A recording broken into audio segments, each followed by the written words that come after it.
اس field میں لوگ نہیں ہیں، اس میں لوگ فنی طریقے سے بھی اور دوسرے طریقے سے بھی اسیس کر رہے ہیں ہمارے آرٹ کو، جبکہ ہم جرنلزم کو اس طرح اسیس نہیں کرتے. جو لوگ اخباروں میں لکھتے ہیں ہم بیٹھ کے ٹی وی پہ نہیں کہہ سکتے کہ انہوں نے غلط کالم لکھا تھا، انہوں نے غلط، ٹھیک ہے نا، وہ ایک الگ ہمارا رہا ہے ہمیشہ سے.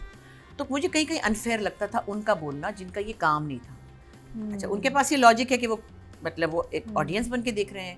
آپ کو پتہ ہے، مجھے کچھ پتہ ہے، پی ٹی وی کے زمانے میں جب پلیز ہوتے تھے تو سیٹرڈے کو ایک میٹنگ ہوتی تھی جس میں سب ڈائریکٹرز پروڈیوسرز جاتے تھے. یہ ہم لوگ نہیں تھے اس میں، سارے جتنے وہاں پہ کام کرے تھے پورے ہفتے جن کے ڈرامے چلے تھے ایک دوسرے کو بتاتے تھے کہ یہ یوں ہے، یہ ہوا. اور یہ ان کی کانفیڈینشیل آفیشیل میٹنگ ہوتی تھی، which was a good thing کہ آپ ایک دوسرے کو، کبھی کبھی دل میں برا بھی لگ جاتا تھا کہ فلانے نے میرے ڈرامے کو کہہ دیا، سائرہ نے مجھے کہہ دیا، فلانے کو.